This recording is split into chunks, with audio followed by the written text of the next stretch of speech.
Do you like melee gameplay in Warframe, or are you rather a fan of precise pinpoint headshotting? Well, in both cases, the new Warframe Voruna is an absolute must-have for you. She's insanely strong, borderline redefining melee gameplay as it stands today. And in this guide, we're gonna take a look at what her abilities are, how to get her. I have insanely strong builds for you prepared, and of course, we're gonna take her to Steel Path and see what she's really capable of. And believe me, the answer is quite a bit. So, first things first, how do you get her? Of course, you can buy her from Platinum, either solo or as part of a supporter pack, but if you don't want to spend money, which I could totally understand, you're gonna play the two new Lua conjunction missions, which you can see right here. Her main blueprint and all the blueprints to her parts will drop in these missions, and you will also need the new resource being Lua Thrax Plasm, which you can also get here. Also, if you're unlucky with the drops in the rotations of the missions, you can also take the Lua Thrax Plasms that you get out of these missions, go to Archimedean Yonta on the Zeraman 10-0 and exchange those plasms for the blueprints, the parts, and the components of Voruna, so that's another way of getting her.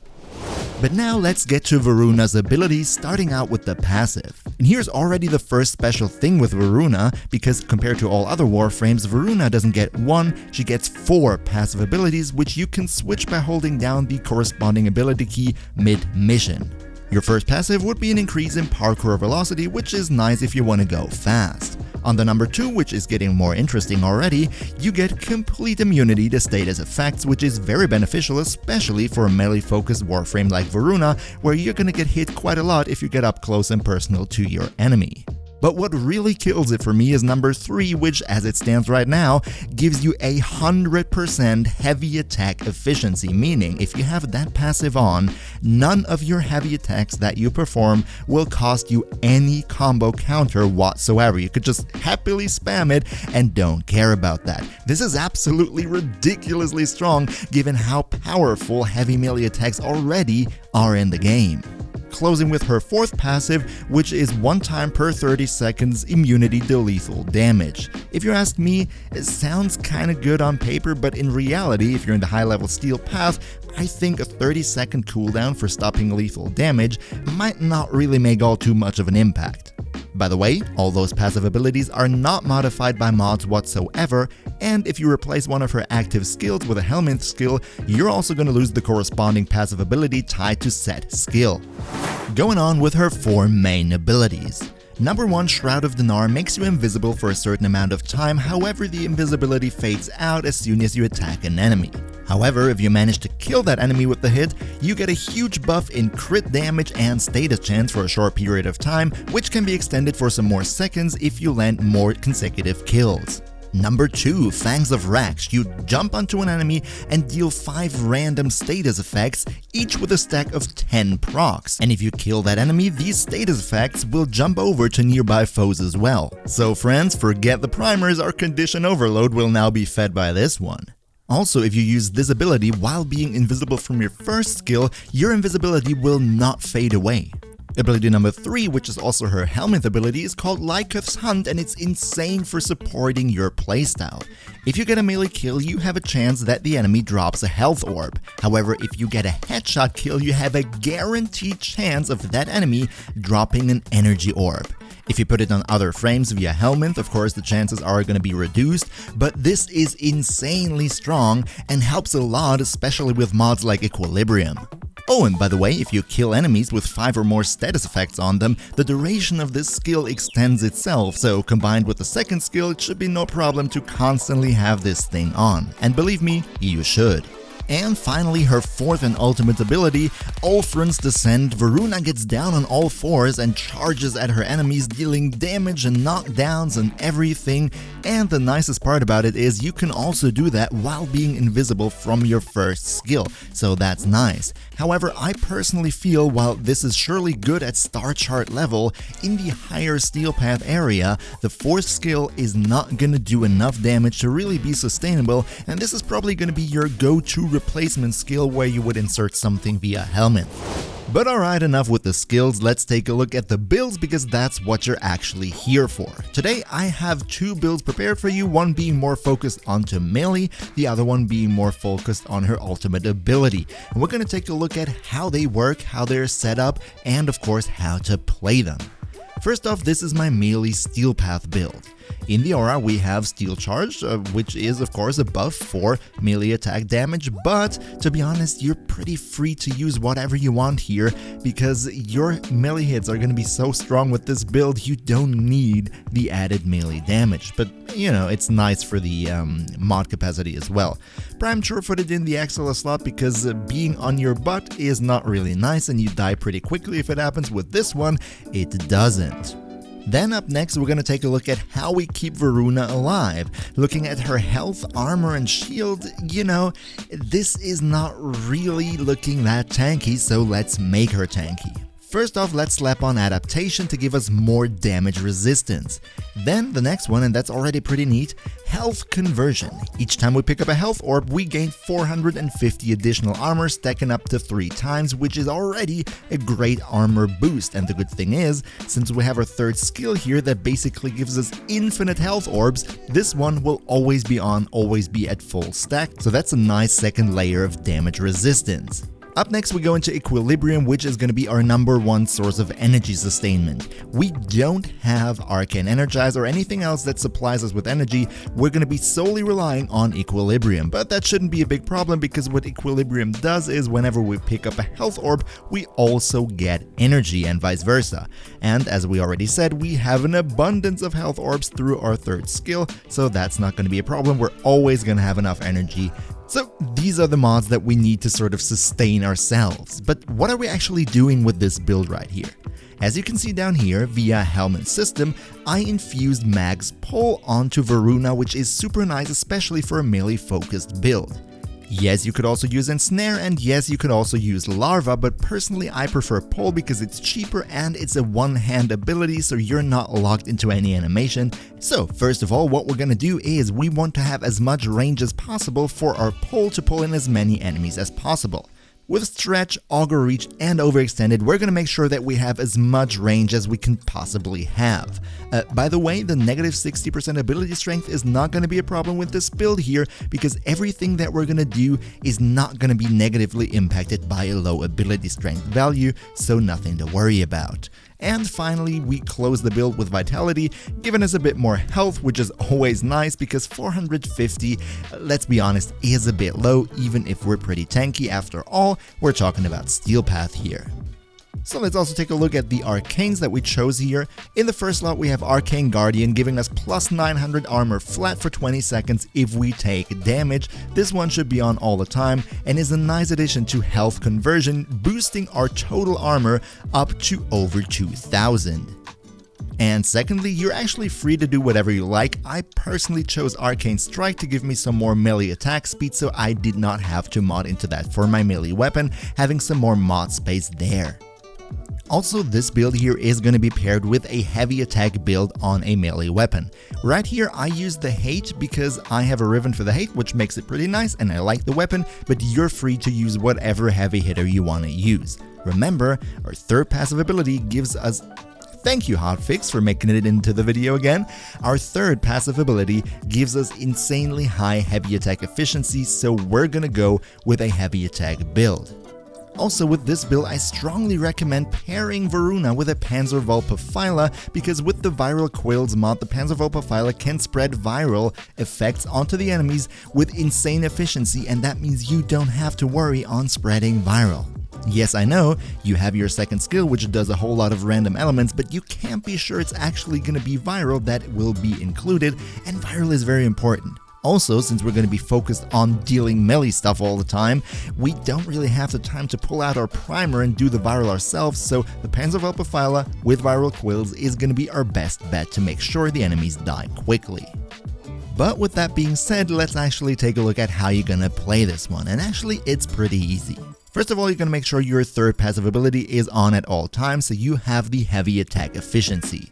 What you're going to do next is you're going to pull in as many enemies as you can with Mag's Pull. First build up the counter, which should be no problem, and then whenever you pull in the enemies, you first slap your second skill on, dealing status on one enemy, and then you hit a heavy attack at the 12 times multiplier into the blob, which will instantly kill sort of half of the enemies, and the other ones will be procced with a bleed that's very quickly going to finish them off. Then you throw in some normal hits to get the combo counter back to 12 and repeat. This way you can easily go into 1 hour sort of steel path survival, absolutely no problem. The health orbs will make sure you always have energy, you always have armor, you're not gonna die real quick. And as you also saw on my hate build, I have Life Strike on my melee weapon, meaning I'm gonna get fully healed with every heavy hit that I do, so that's no problem. You're not gonna die with this one until, let's say, between level 200 and 300 in Steel Path. That's where this build is sort of gonna start getting into trouble, but until then, absolutely no problem. Looking into our second build, in this one I tried to build Voruna in a way that I can do a lot of damage even against Steel Path enemies with her ultimate ability, and that wasn't that easy and it's still a bit weird. We're gonna get into it in a minute. First of all, Steel Charge again in the aura. You can replace it if you want, you don't have to though. Adaptation, health conversion for self-sustainment as well as equilibrium, so in that way everything like the old one. But in this one we're gonna go with Primed Flow because we are going to consume energy like there is no tomorrow, which is also why we have Arcane Energize. I would strongly recommend having that because this one really bleeds energy like nothing else. If you don't have Arcane Energize, you could also slap on a couple of Archon shards to make up for this, but you know, this build I strongly recommend Energize. Guardian again for your survivability, and let's actually take a look at what we're doing here now. First of all, you can see in this one we have the ultimate ability. We are going for a lot of strength, so we are doing damage with this one, but also we're going to try to have 199% strength with Blind Rage, so we can use our infused ability Terrify from Necros to get 100% armor strip on the enemies. That's right, 100% armor strip, and unfortunately we have to get armor strip in order for this skill to do some meaningful damage against armored Steel Path enemies. And with Terrify being in the build, we also want to make sure we have quite a bit of range because we want to armor strip as many enemies as possible, going into Stretch and Cunning Drift for whatever range we can squeeze out of this. Another Vitality to keep us alive a bit longer, and that is basically already it. As we can see, we have abysmally low efficiency due to Blind Rage, but there's nothing we can really do about it. We need the strength, otherwise our Terrify is not going to work. We need the range, otherwise we're not going to hit enough enemies, and all in all, this build is very forced. It feels very much like we're going to force Voruna into this corner where she actually doesn't belong. So let's take a look at some gameplay of this build, and at this point I need to give a spoiler warning. There is some sort of bug, I can only assume it's a bug going on, which makes that my invisibility sort of never runs out, even though it very much should be. So I don't know what's going on here, but I'm pretty sure it's gonna get fixed soon. Unfortunately, however, this makes it really difficult for me to actually test this build and see how it works, so please, keep that one in mind. What we're gonna do is we try to stay invisible for as long as we can so the enemies don't attack us. After all, it's Steel Path, and even though we have quite some tankiness going on, we're still gonna die quickly if we don't get healed. Then, from the invisibility, you're gonna cast Terrify to armor strip the enemies around you, and then you are going to jump in with your fourth ability. Thing with the fourth ability is, if you get a direct kill with it, you gain a multiplier which then increases the damage on consecutive charges, meaning you can do some crazy damage with this one, and it also forces bleed procs, which means damage over time to nearby enemies, and all in all, they're gonna die fast. All the enemies that are armor stripped are going to die fast, as you can also see here in the background. The only question that remains is, would this work if the invisibility would actually work the way it was intended to be and not the way the bug makes it in this clip? And that's basically all there is. Keep your third skill on all the time so you gain back the energy through equilibrium and the health orbs, and happy slashing! Let's take a final quick look at the Archon shards that I selected for this build, and for the Archon shards I have to say, none of these shards here are actually necessary to play her the way that I built her in the video. You're completely free to also, if you want, not use any, it's not gonna make a huge difference. First I went in with 2 times more critical damage for melee, which is nice for some bigger numbers, but you don't really need it, you're gonna do enough damage without these as well. And then I went for 2 yellow ones with the casting speed because we're gonna do quite some skills with all our builds, and casting those skills faster is going to give us some breathing room in Steel Path, and it's overall just nicer, and we're not going to be locked into an animation for so long. As for the last one, I went with maximum energy is refilled on spawn because it makes it easier to start into the mission, especially on the second build because it eats energy like crazy. That's why I chose them, but again, none of these are actually necessary. So, Voruna, what can we say about her? Is she a good frame? Is she worth getting? Or is she just kinda useless because other frames do her job better? I personally would say Voruna definitely has a spot, and especially if you're a fan of melee gameplay, she's not only very strong but also a ton of fun to play.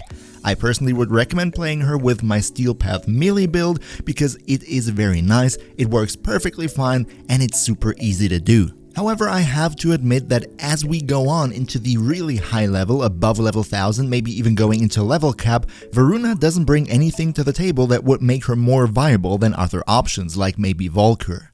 While yes, we are tanky in the lower Steel Path levels, that tankiness will run out until enemy level 300-ish, and at that point, all we can rely on to stay alive will be shield gating, and unfortunately Voruna doesn't come with any skills that support a shield gating playstyle, meaning we're gonna have to go for a super basic brief respite based shield gating, which other frames can do as well, and especially for a melee frame, that's kind of difficult to pull off, especially if you're trying to intend to stay in a mission for hours. So Voruna, definitely a fun frame, but more in the moderate Steel Path area, nothing specifically for level cap players. But hey, do you like Voruna? How do you play her? Do you already have her? Have you bought her? Are you farming her right at the moment as you watch this video? Leave me a comment down below and tell me what your opinion about Voruna is and if you love her as much as I do. And in case you're interested in Warframe guide content for beginners as well as more advanced players, this channel is your go-to place, and I would be really happy if you consider maybe joining the community with a click of the subscribe button, as well as a like if you like the video and if you're gonna go and play Voruna right now. That's all from me for now. Have fun playing Voruna, we see each other next time, and until then, of course, and as always, good loot.